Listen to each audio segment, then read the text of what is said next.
One tiny problem. Nice opinion. Just one tiny problem with it. Inspecting your post, it looks like your opinion is different from mine. Let me tell you something. I am the baseline for opinions. Any opinion I hold is objectively correct, and as a result, any other opinions are wrong. Guess what? You happen to hold a wrong one. I hope you know that your opinion is now illegal. I have contacted the FBI, the CIA, the NSA, the Navy SEALs, Secret Service, and your mom. You'll be sorry you ever shared your opinions. By the time you're reading this, you'll be done for. Nature will punish you. Humanity will punish you. Supernatural beings will punish you. Space will punish you. We decided just to make sure we'll nuke your house from orbit, so there's no chance you can run away. Everyone will know you will die. It's a small price to pay to remove your wrong opinion from this world.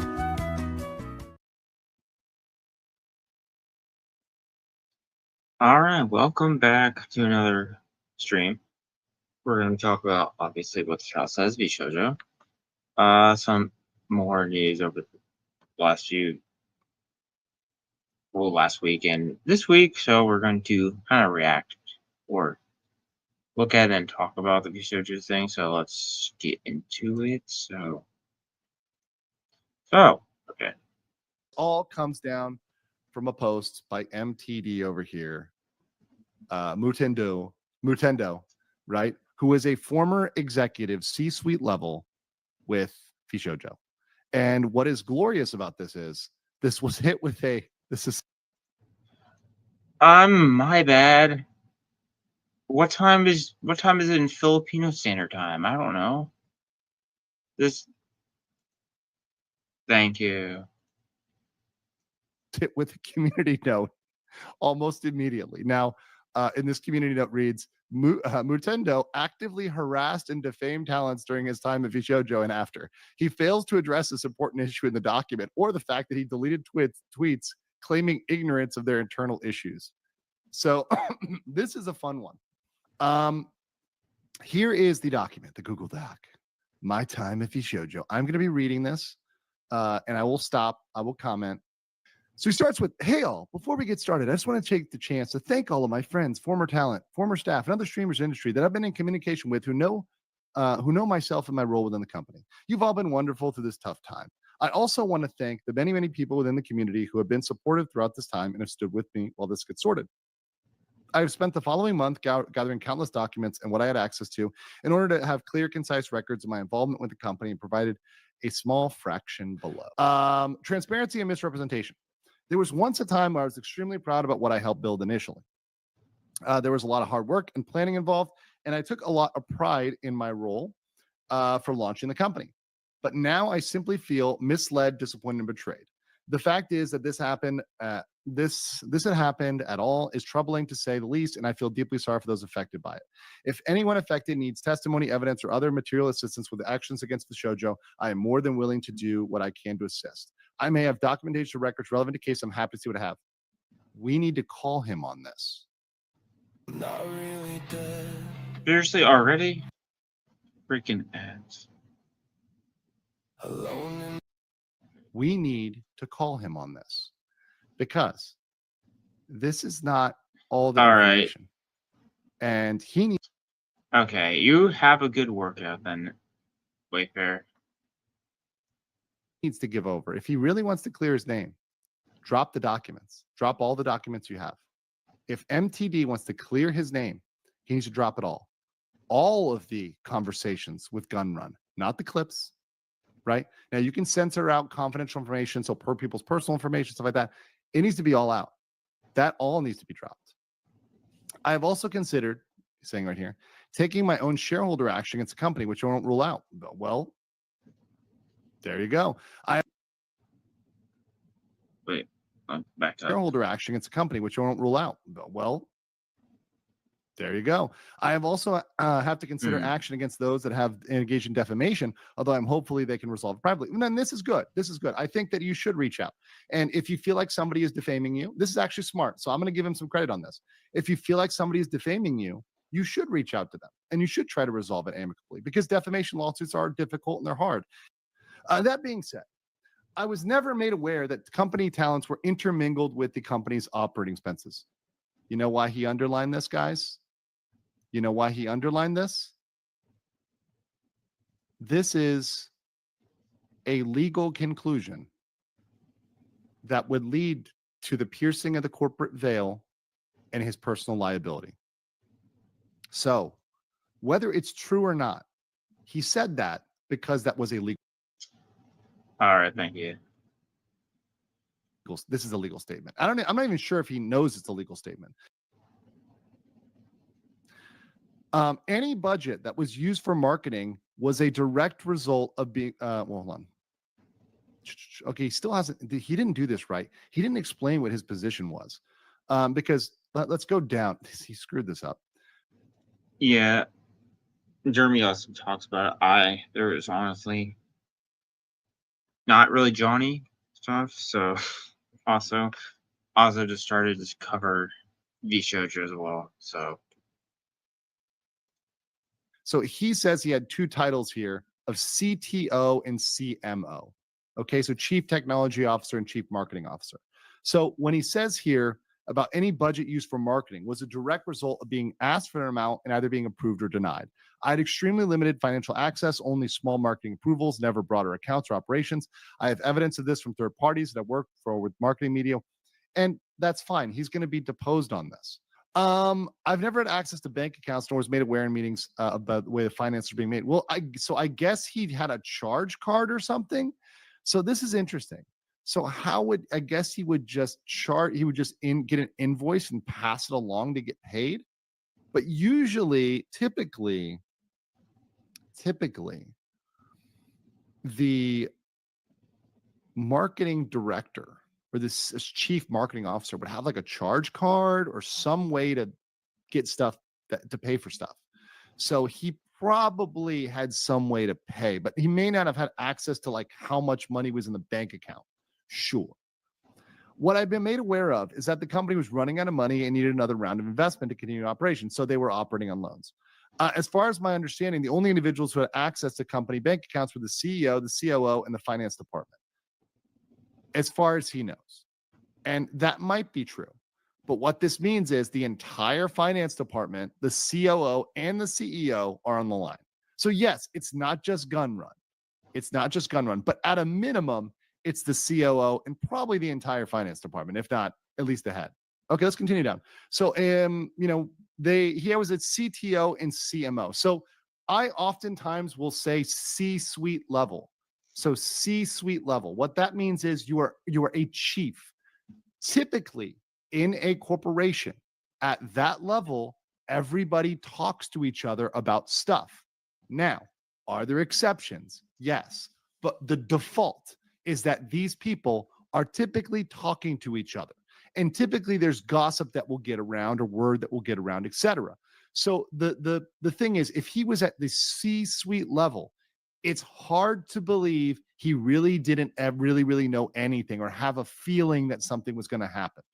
Now, maybe he didn't know all the details, maybe, but at that level, it's hard not to know. So that's when I say C-suite, I mean the CEO, the CTO, and CMO. He was not the CEO, to be fair. And I have never said he was the CEO. Right? The change in position was due to an internal company pivot in which the directors of the company assigned the role of CTO to another staff member and subsequently assigned myself to CMO. I have assigned these titles, but recently discovered it's not entirely clear if these titles were legally or formally recognized. They don't really have to be. They weren't publicly traded, so that you really don't need to acknowledge who your CTO is. You do need to acknowledge your board of directors, but that's a separate body. And by the way, your officers don't need to be the only people sitting on the board of directors. You can actually get outside people to sit on your board of directors. Okay. In terms of a seniority, I was not on the board of directors despite assisting launch a company. I can believe this because this is going to be easy to find if it's a lie. So I assume he's not on the board. That's probably true. I also note at this time, the entire company was remote and no in-person office. So what he's trying to say is there was no water cooler talk. From the start, I felt as I was unfairly sidelined in terms of my role and influence. Any criticisms I always held felt like they fell on deaf ears. And as time went, the staff expanded and I felt more and more sidelined. Once again, he should have quit. This is not anything that, if you That's on like based on emotion, personally. feel sidelined, you should quit or you should speak up or you should do something about it. That's your power in a company. If you don't like it, quit. right?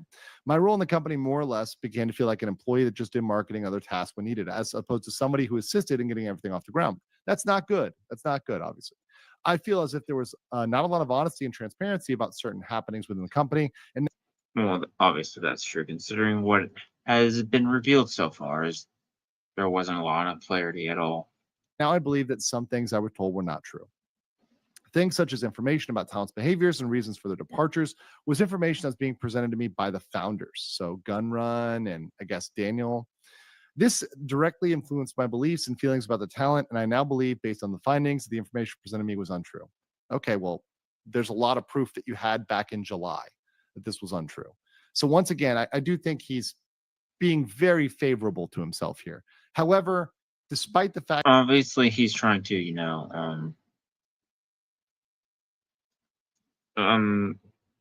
expose the company for what they did, but make himself sound like he's not at fault at all. he's being very favorable to himself, he may not be completely lying, right? There Just wording it in a way where he doesn't look bad. are many projects and pivots that I learned only after they were in motion or were approved by the board. Things such as a pivot to a social media style website service and a full company merger, both of which I opposed, are among the few examples where I've notified subsequently to the work beginning.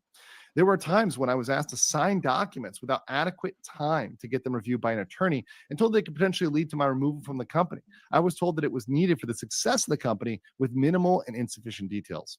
An example being the aforementioned merger above. In the final years of the company, I didn't directly speak to the CEO in a one-on-one capacity, only the COO weekly. This was likely due to the fact that I would be extremely critical about decisions made at the company and lack thereof scaling in ways that I believe made sense. The CEO had a habit of putting other staff in front of him when faced with diversity. Well, most people do, right?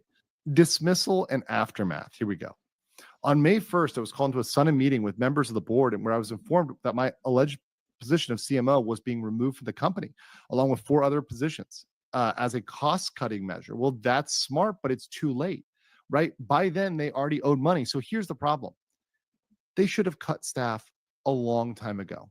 And I'll actually take these off for a second because I know don't have too much video. So we'll free the ears. But they should have cut that cost a long time ago, back in December, back in January, back before. They should have freed those people up and let them go and then got those resources back. So from May 15, 2025, all of my access to company email was revoked. That's normal. That's standard. And I had deported every server, Slack, and company-related software to Thank you very much. move it on to a personal endeavor. Okay. So now in July, he was reaching out to them as he's working on his non-VTuber project. So here's some contact in July where he was legitimately not at the company. And here is some really damning responses from Mutendo. Mutendo says, "Hey, brother, I have a little bit of a request from you. I have a very large forward-facing thing I'm working on this month that is slated for late July, early August. Can you keep me up to date on anything large scale that may be happening at Vshojo around the time, whether good or bad, company dissolution, new members joining, members leaving, company sale? Need to have all that ready in case you need to move things around at the time." Okay. Here's my biggest. I haven't been to the grocery store in over a year. Such a nightmare. What WTF for Mutendo personally? Listen, bro. Why or how did you know to ask about this? Was it because Yeah, those are very specific questions or information you want to know. Specifically, let me zoom in real quick. Specifically the bad company situation, dissolution, members leaving, sale, and good or bad, dissolution, members leaving, and company sale. Those are the ones like those are oddly specific. Why are you specifically asking those questions? Because people told you? Because that means you had an inkling of what was happening. That means you knew beforehand what was going to happen. If in that month, Mutendo is asking, he's asking people at Vshojo, and he said he left every company, company group chat, everything else. That means he had information to know there was something going down, right? You don't ask a very specific question about this unless you had some sort of idea that came from somewhere. He didn't just magically say this. You don't just magically say company dissolution, like randomly, like, oh, hey, buddy, is your company dissolving? So I was told to check in after Anime Expo. So why didn't he show me that? So here's the thing. Why not show the whole conversation? If Gunrun told him that, I want to see the rest of this. This is my questions for MTD. I would still check in. Well, where does it say? Show us that. Show us the Carfax on that. What's so secret there? And I was redirected to a staff member that was allegedly hired after my release. I've censored their name as they were a new hire. In typical fashion, someone was put between myself and the CEO for communication when clearly tell me what potentially was going on. This is the final time I had contact with the CEO. Okay, guys, pay attention. Some legal stuff is happening here. Hey, MTD, connecting you with somebody. We're going to call him the Doo here. We're going to call him Doo because, that's probably his name. With Doo here. He's been taken over for more VSJ leadership things and can keep you better up to speed. So obviously this Doo guy is going to be culpable here because this is called principal agent theory. So Gunrun designated Doo to do this work. So now we have clearly bulletproof 2 people that are on the hook here, and probably 3 because Sanders is on the hook. So Daniel Sanders, Justin Ignacio, Gunrun, and now Doo, whatever his real name is. And obviously his real name's going to come out. His information is going to come out. He's on the line here because he's an agent for Gunrun, who's the CEO at the head of the company. The CEO is always liable. But if you're told the CEO, obviously, whenever something bad happens, should this be CEO? Should we want to, try to fix something, or he should always be in the know? to do something and you do it, you're on the hook for that. So he's going to be deposed. And his identity is very important. And I know Mutendo wanted to keep that secret, but I'm telling him right now, this will not be kept secret. That name is going to get out there. We're going to find out who this person is. Okay, let's read this one. And that's just, yeah. And regardless of them being a new hire, they are liable for what they. Honestly, at this point, I don't think it really matters whether it's a new hire or not. If they've been there long enough, they're technically in some way involved in this disaster of a thing. Were executing, right? If the emperor told them to do it, they're on the line, right? Darth Vader is liable for following the orders of the emperor, right? Good analogy. So Mutendo says, so once again, this guy's on the hook. Hey there. So just doing a check-in if there's going to be any upcoming negative news or the like over the next 30 or so days, so I can prepare in advance as I look to launch a new public-facing project. Why is he specifically asking? Once again, he's now asked twice. The first time he tried to be vague and say, oh, it could be good or bad. Now he's specifically asking, is there negative news? He knew. There's no way he didn't know at this point. Man knew. Now he may have had rumors come to him. He had people tell him after, but at this point he knew. Right. So this one is cool. You basically connect your Shopify account and it's able to pull in your product catalog. And then from there, he knew. And trying to pretend any other way is a code. Now, he may not have known while he was working there, but at this point he knew. So he needs to kind of come out and be like, all right, yeah, the talent told me. So here's what he said. I'd say the answer is yes. One way or another, there's going to be some negative stuff publicly. I can't say what. Here is a bombshell.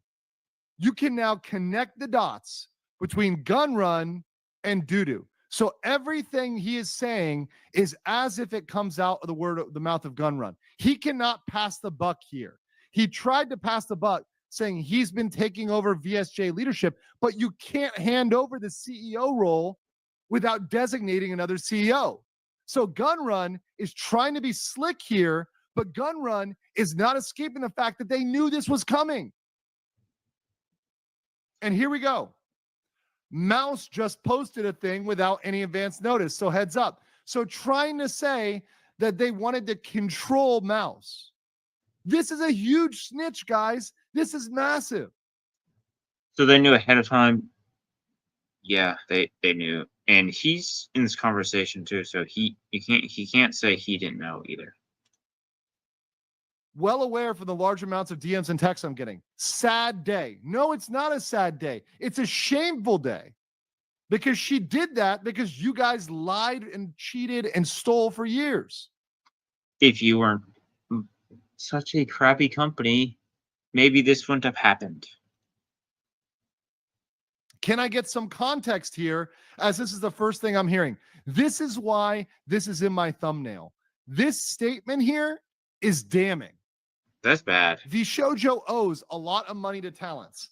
I don't know when you were involved with the company, but it's been an ongoing known issue for a year, and the charity payment is related. You probably have more context than me, I suspect, but I'm also not sure where your relationship was with the company and when. Vshojo ran out of money some time ago and has been operating with what was supposed to be talent money, hence causing the current situation. So they are admitting live in 4D the agent of Gun Run, which is as if Gun Run is speaking. This is like if you think about Catholicism, like the Pope speaking on behalf of God or whatever, right? Not to get too religious on you, right? Whatever, like, you know, somebody who's speaking, who is a designated agent, the speaker for another person, right? It is treated legally like this is Gun Run because Gun Run is delegated principal agent. This is the agent. This is Gun Run saying this effectively, legally. It's the confession. This is why I called this the confession. This is the confession that they knew.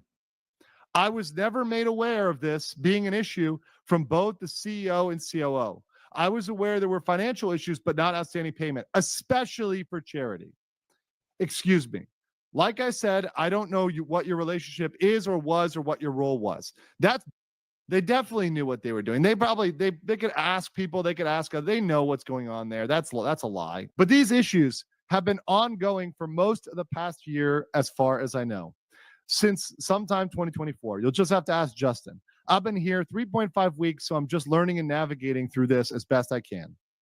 Yeah, Sure. That's definitely interesting, but he's responsible, even if he's left with the bag of turd, right? So this guy, Doodoo, I feel bad for him because he essentially is a guy who's going to be roped into a whole bunch of stuff. And I bet you he was not paid enough to deal with this. I bet you he was not paid enough. And what I would do if I was Doodoo, I would turn on Gun Run right now. That's the person that people need to pinch and leverage right now. He's basically the messenger, which they're probably, or the scapegoat at this point. That's what he's being used as. Lawyers for Iron Mouse, lawyers out there for the talent. Get this guy. He's the weak link because he knows the dirty laundry and he probably was screwed over and he was not paid enough money to deal with this. This guy was not paid enough hush money. So this guy could turn around and whistleblow on a lot of this stuff. Gun Run chose him as a fall guy. Yeah. So he needs to come forward. He needs to come out. But this is a confession, guys. And it's as if it came from the CEO. This exchange shows when I first became aware of unpaid payments. So once again, obviously, Nintendo is going to say he didn't know. And you know what? I'm going to give him the benefit of the doubt. He didn't know the ins and outs of the exact finances, but he may have known the overall situation. Evidence retained. I have retained supporting documentation, including but not limited to meeting transcripts and notes, corporate filings that show only the CEO and board, various contracts, a statement of information listing only the CEO and COO, with none to mention. I would like to see the contracts, and I would like to see the meeting transcripts. So if he wants to, if Mutendo, if you want to upload the transcripts and the contracts, your boy will take a look. Your boy will take the look. Okay? I'm happy to look at that. And if you really are anti-gun run, you're not going to give a damn about them threatening you with NDA or anything else. You're going to take it to the paint, drop the con. You won't care because at the end of the day, don't you want the right thing to happen? Contracts. Let me take a look. Let's all take a look. Let's get some sunshine on this case. Let's go through this. Put the light on. And we may be able to work out some things together. We may be able to do this. Build a website you love. All right. That's that bit. Now we're going to go to the new one. Because yesterday. Okay.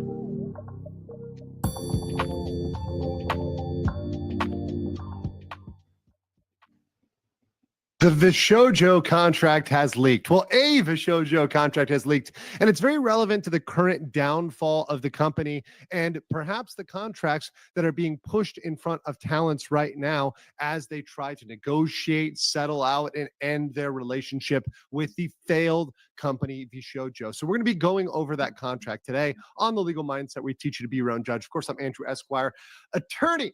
And this is something that I love to do, going through contracts. It brought me on the VTuber scene, going through the Niji Sanji contract. So we've got one today. I've broken it up a little bit differently for this Fast Facts version. Of course, if you like the Fast Facts, like the video and leave a comment below. For the Fast Facts, I'm going to be doing a very, very quick summary of the contract language. We're going to go through all the relevant points, which I've cropped out. If you want a very detailed analysis where we really go into the meat of it, check out the live. That'll be a much longer version where I will go into much deeper detail. But we've got the quick version for you guys today, of course, on the Legal Mindset. And of course, we've got a PowerPoint, yes, on the exposing of the Vshojo contract. So here we go. The background on this contract, this is a new contract that was sent to me this week. It is for an employee that was terminated from Vshojo. Now, to be very clear, I'm saying employee. Typically, most VTuber companies, including Vshojo, do not consider the talent employees. They consider them independent contractors or some sort of other non-employee worker.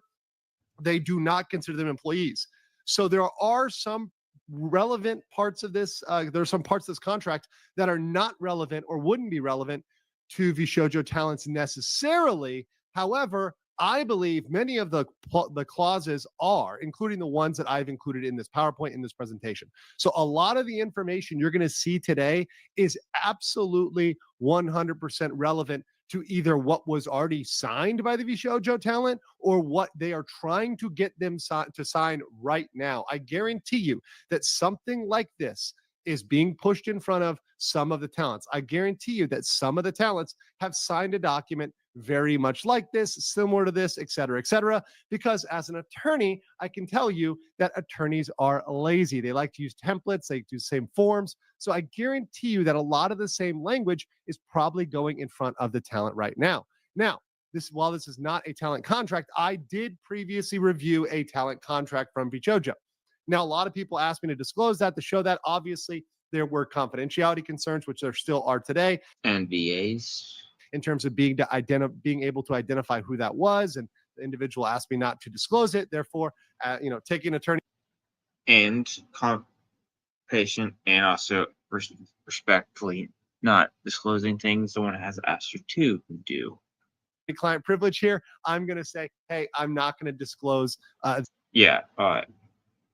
Patient or client confidentiality. The drill. That information at all whatsoever. But I will say that I do see some things that are the same, and there's some points that I'm going to point out which are similar to the Vshojo contract. So pay attention to these clauses because these may be in some contracts with talents that you enjoy and that you love and that you follow. And also, there will be private information that is going to be redacted. So you're going to Of see that course. mainly in one slide, and that's to protect the privacy. Of course, I respect the privacy of the talents above all because I believe as a part of the VTuber community, as someone who loves the VTuber community, VTuber fans, they always want to put the talent first. That's something that Vshojo was supposed to do, but Or so they claimed to do. they failed in that. But you know what? Legal Mindset will not fail in trying to protect the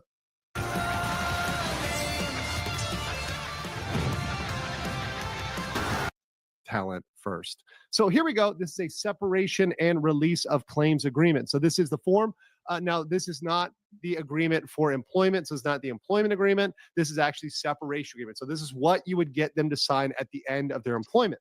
So why this is relevant right now is because you would want all of the talents on the way out to sign an agreement like this. Some of them may have already signed this and may have already been out. Some of them may have not. Some of them may have refused to sign. They may have come to an impasse. But certainly, most of the employees, which is what we're dealing with today, would have signed this. And one reason why you haven't heard a lot is probably because they signed this. And once you see the clauses, you're going to understand why they haven't spoken up. So this is obviously between Vshojo, which is a Delaware corporation. Many corporations formed in Delaware, very common now. Lately, the Delaware law has been not so good for corporations, but historically it has been predictable at least. So a lot of corporations are formed in Delaware. And then of course the talent, or the employee rather, which is blocked out. So you see here, what this does is it says, hey, after this agreement is signed, you're no longer an employee. You can't say you're an employee. This is effectively a termination. So the termination is as of the date of this agreement. So they can argue that before this agreement, they were still employed by Vshojo and they were not formally terminated. I cannot say the date, but let's just say it's in the recent past. That's good enough. It's within the scope of time, probably in which Vshojo was not paying its bills and not paying talent. I can say that safely. So somewhere in the last few months. Got it. Because they weren't paying the talent for a very long time. Yes. Further, you've got terms Which like was, according to Kason, that had been paid since September of last year. So somewhere around that time. return of property. So this is something pretty common. Many of you probably see this. If you ever get terminated from a job, or you have to leave, you probably have to return stuff like your badges, your codes, your laptops, computers, mobile phones, Your all clothes. those sort of stuff. But the one thing that's interesting to me is electronically stored documents and files or physical files. So an interesting thing is to me, did they require them to send back logs, to send back chats? What was assets? You know, what sort of assets or other things were required to send back? Things that weren't completed, things that were halfway through, things they could have used, because remember, Vshojo is unique in that the talents own the IP. So were there things that were all they own basically their avatar, their rigging, all their stuff.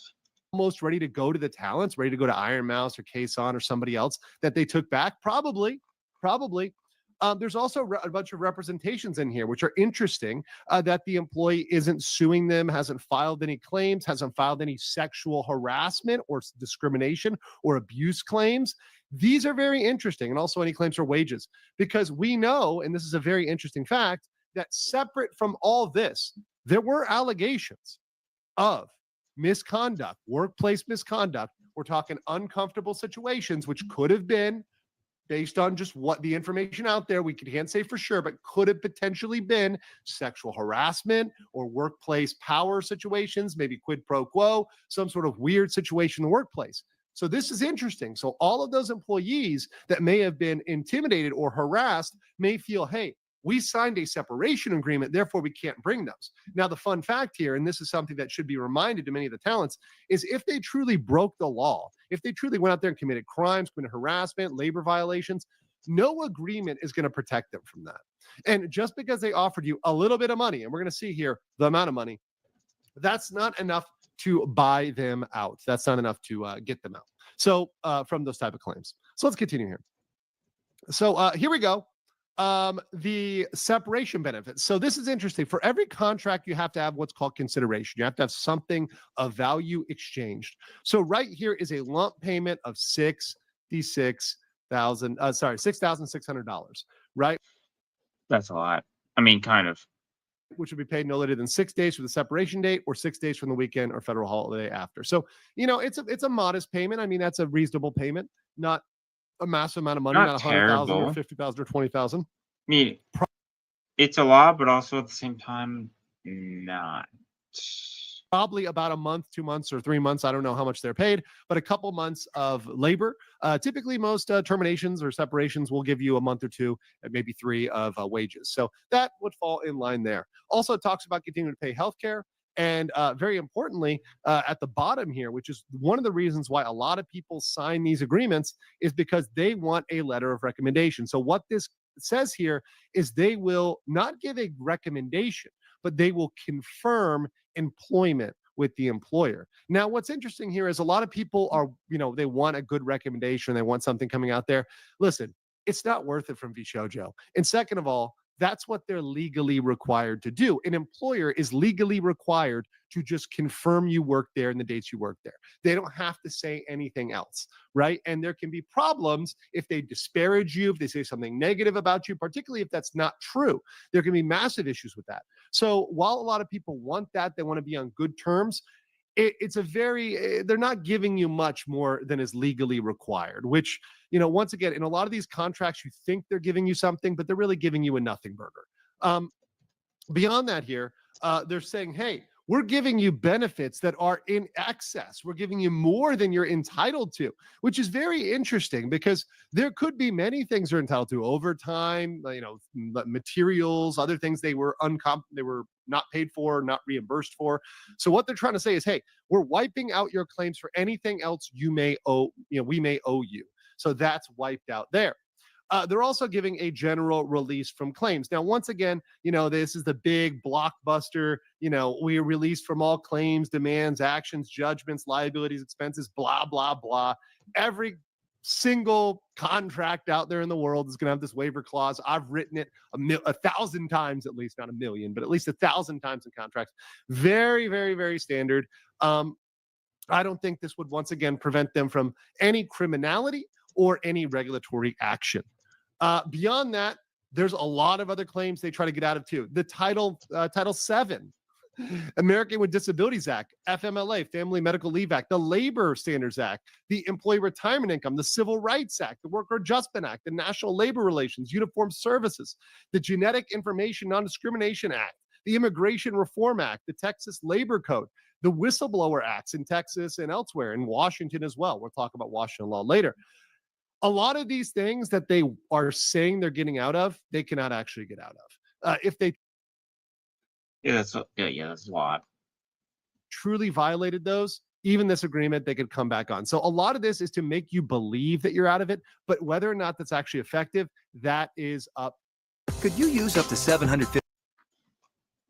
Yeah. Let's see. Yeah. If any of those, they're actually okay. Okay, before we resume, if any of those things they are actually in trouble for, they can't get out of. Okay. Give me a second. Texas Labor Code, the Whistleblower Acts in Texas and elsewhere, in Washington as well. We'll talk about Washington law later. A lot of these things that they are saying they're getting out of, they cannot actually get out of. If they truly violated those, even this agreement, they could come back on. So a lot of this is to make you believe that you're out of it, but whether or not that's actually effective, that is up to a court, and a court could decide, hey, no, you crossed a line, and in fact, we're going to hold you liable under those acts. They're also saying, hey, we're releasing all claims for compensation, tort damages, sick pay, any other attorney's fees, and trying to get out from anything. But what they even acknowledge here is, hey, in their own contract, they say, hey, there are certain types of claims and civil actions and enforcements, according to government agencies or courts, that you cannot get out of. And there are certain claims that cannot be waived by law. So even in their own contract, they tell on themselves. They really say, hey, there's certain things that can't be claimed by law. And in fact, many of the things above, some of those can't entirely be disclaimed by a simple waiver, especially if the behavior was negligent or egregious. And in the case of Vshojo, we may very well have negligent, egregious behavior. We've seen that with the leaks that are getting out there where, hey, it's looking like Gun Run knew. They knew. The leadership knew.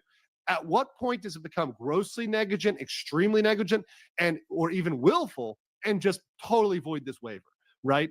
And that is a very good question.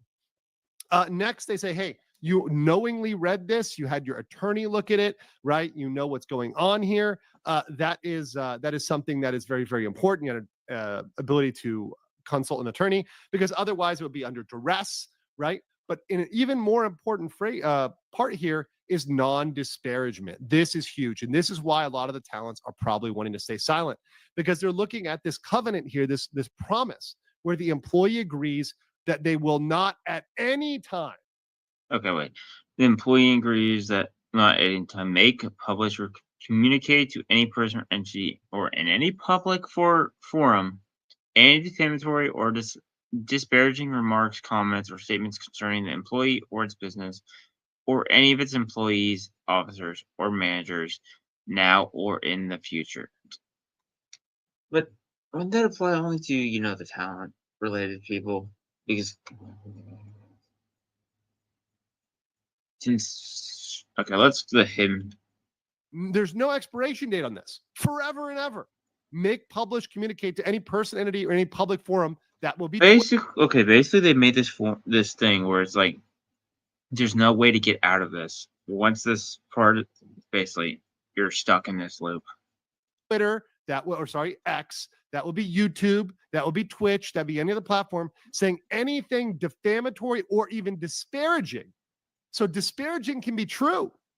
Yeah. Comments, statements concerning the employer's business or any employees now or in the future. So, for example, if they were sexually harassed by an employee, they're expecting them to stay silent? No, you don't have to. And this non-disparagement clause is what I hope that all...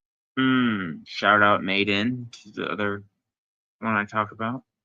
All the talents are speaking to their attorneys about, because what is non-disparagement is in the eyes of the beholder. What Gun Run may not want you to say, well, maybe you can say it because it was in fact illegal. Now, here's a big one, and this is a giant one, which may or may not also be in the talent contracts. Jurisdiction, venue, and governing law. They put it under the law of Washington. That's very interesting, guys. Why would they put this under the law of Washington when they are a California company? Well, there's a reason for that, and that's because of choice of law. Okay, Washington, more favorable, less restrictive laws than California. Interesting. I think California would be the least strict, considering how certain parts is ran.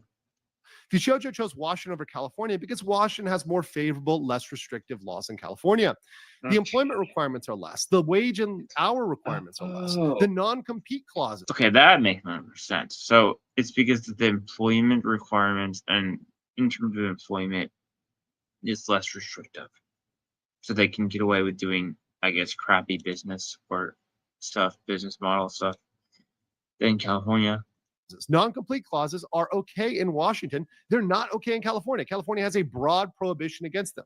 And despite all this choice of law, despite all this wrangling and Gun Run's little tricks that his team put together, you can't escape some mandatory California labor laws even with this clause. But it indeed shows they were trying to be tricky with their choice of law. While they don't have any office there, their headquarters is in California, they decide to apply Washington law. Very interesting. Forum shopping, as we call it there. I haven't been to the grocery store Very in months interesting. because this delivery service offers Very interesting choice from Vshojo, for sure. us daily. Going on here, there's no admission of liability, so nobody's saying they're guilty. And this is very interesting. We have their attorney information, which is Odin Law at 4600 Marriott Drive, Studio 520 of Raleigh, North Carolina. So now we know their attorney. A lot of people have said, hey, their attorney was this, So their attorney is in North Carolina. Their business is in Washington, but their actual HQ or foundation was in California. barred attorney or whatever, an attorney without a license. Well, no, they did have this drafted by these people. Now, the law firm, and I'm not disparaging them in any way, shape, or form. They look like a competent law firm. I've looked at their website. It looks fancy. That's good to know. I even think I may know somebody at that law firm potentially. I may have run into them at some point. But beyond that, they may have just gotten a template and filled out a template, which may be the case, right? That honestly would not be the most surprising thing. Oftentimes is the case. So that's their attorney. They've got an attorney, Odin Law. And here's a very interesting one. If the employee breaches this to the extent authorized by Washington law, the employee will be held responsible for payment of all reasonable attorney's fees that the employer incurred enforcing the terms. So what? Okay, wait. Okay, so if the employee breaches any terms of this agreement or the post-termination obligations refused in it, to the extent authorized by Washington law, the employee will be responsible for payment of all reasonable attorney's fees and costs that employee incurred in the course of enforcing these terms of the agreement, including demonstrating the existence of a breach in other contract enforcement efforts. So basically, preventing them from ever speaking out of fear of being basically sued to the end of the earth, or having to pay something for maybe saying something that might be slightly incorrect. Of all reasonable attorney's fees that the employer incurred enforcing the terms. So what this means is they are attempting to threaten them with lawyers' fees if they do something like, for example, talk on X. That's one. So basically, they're fear mongering or using a fear tactic, basically threatening them that they will sue or do something with a lawyer to them. Reason why all the talents are being careful. And I guarantee you, this clause is also in the agreements they're either trying to push in front of the Vshojo talent or they already have, right? That is one that is definitely going to be there. So you can't modify this by any other way, any other statements, any other method. And that's also very important because what may happen. A modification of waiver. No provision of this agreement may be amended or modified unless the amendment or modification is agreed to in writing and signed by the employee and by an authorized representative of the employee. No waiver by either party or of any branch by the other party of any condition or provision of this agreement to be performed by the other party will be deemed a waiver. Any similar or dismissal provision or condition at the same or any prior of or subsequent time and will the failure or delay by either of the party to exercise any right, power, privilege under this agreement operate as a waiver that precludes exercise of such right, power, or privilege. That's a bunch of mumbo jumbo, but basically saying the waiver of the agreement can't be modified in any way. Happen here is a lot of times you may say, well, Gun Run told me in a DM, or maybe somebody told me somewhere else that this was going to be this way, right? Because they were probably promised something by other people and it just didn't pan out that way, right? Because a lot of times in staff situations, you'll have a manager tell you something, but that manager's verbal promise or email isn't really binding. What's binding is in a contract. So regardless of what they told you or promised you, talent first, right? Guys, talent first, right? That isn't necessarily how it will play out in the reality. And last but not least, we have the signature block. So you guys know this is legit. We have the signature block for Vshojo and for the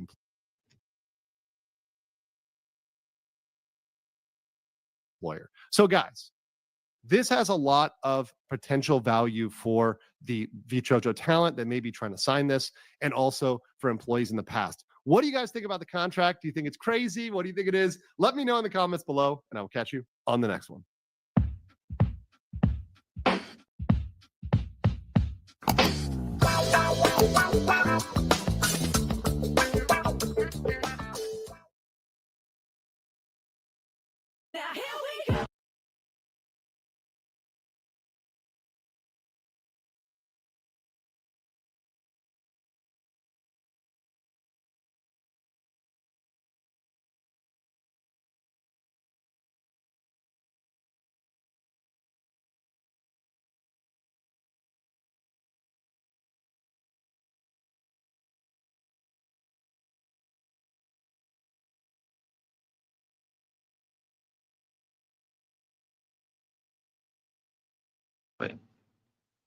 Hey.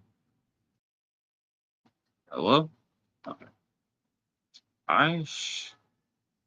I'll be right back.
Hello? Okay.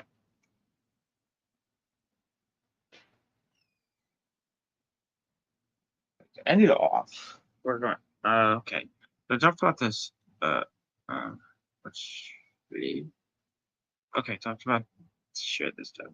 I took this a little bit yesterday. So yeah. Again, you know, a little bit.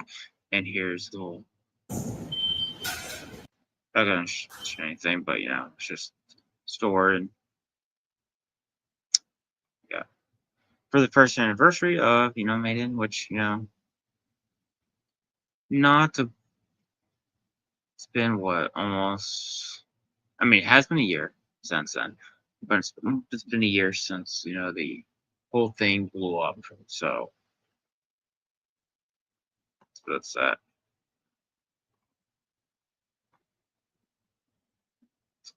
Yeah, that's yeah. The Vshojo thing was the main thing. I think I'm just let's think.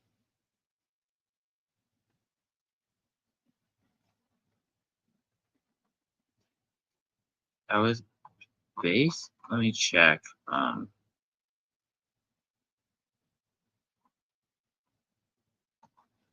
Anything else?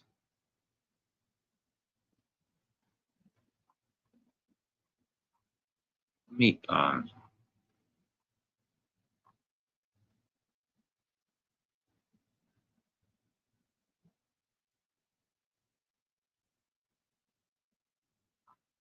trying to think. Oh yeah. Oh, there's also this was said earlier. Harassed famed thing. Yeah. Yeah, that was meant kind of gloss over that which also Frogan, who not Brogan,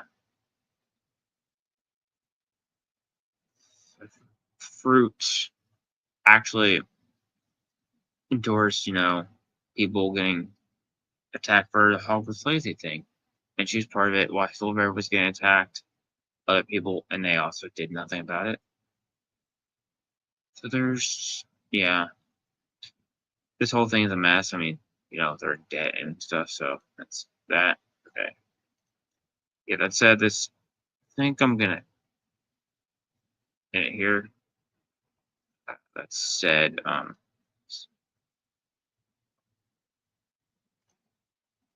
if you like myself, like talk about Vshojo, occasional esports, mostly K-pop related, specifically MADEIN.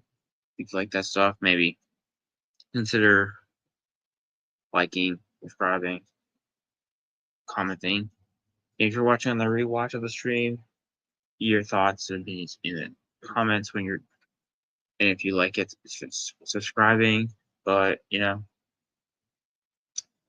until next time, or unless something happens, or other I will, catch y'all later, I guess, since there's nothing else.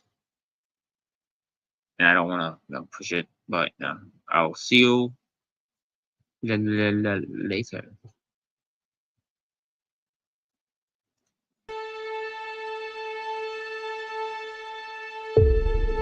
Welcome to the Blizzard Arena.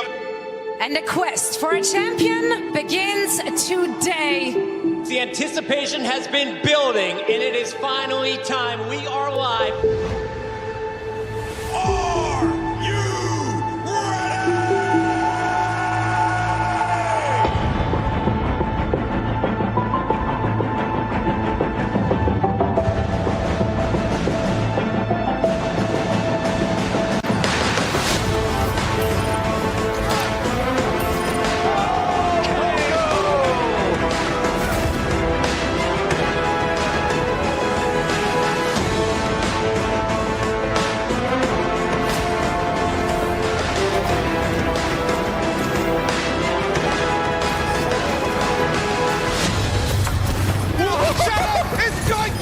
That is a really. Can you get over the roof there? Oh my! Oh my! What a play! What a grab! Another jump here on the high ground. Super goes forward, but gets stunned up. The EMP comes in, and ding! He rains down hell from above.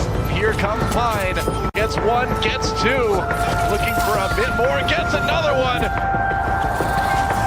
Tuno down again. That heralds disaster generally for the Fusion, and Carpe wasn't far behind. Prophet! He's killed 4 players now on his own. From Vancouver, locks him in the sound barrier. Sound the bomb coming in from John. Oh my God! He does it again. Flutter now moving onto the Widowmaker, taking the clutch into his own hands. The headshot and the headshot and the headshot.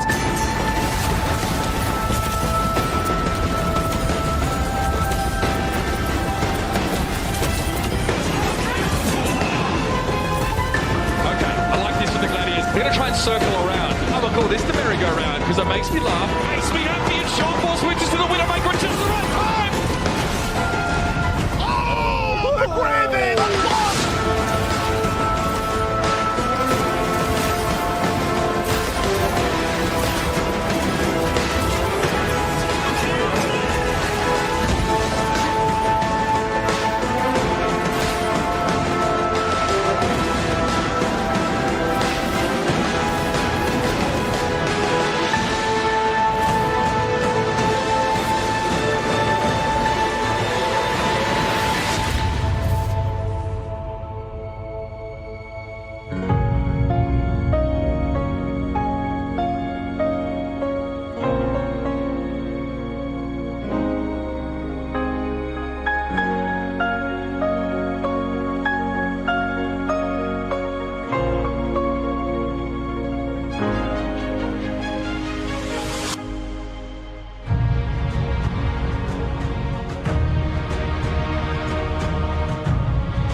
I'm the best Tracer in the world. Oh my word!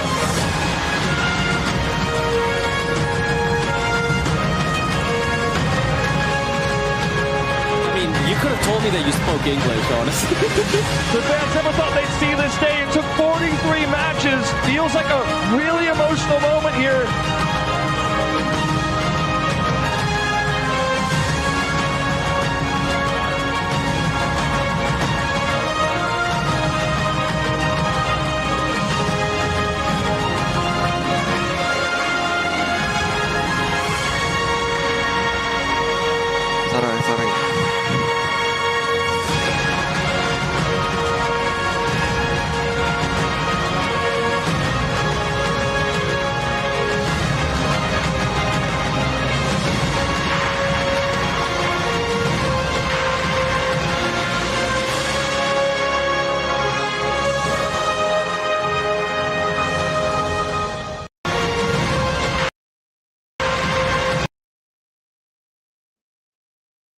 Alrighty, see you later.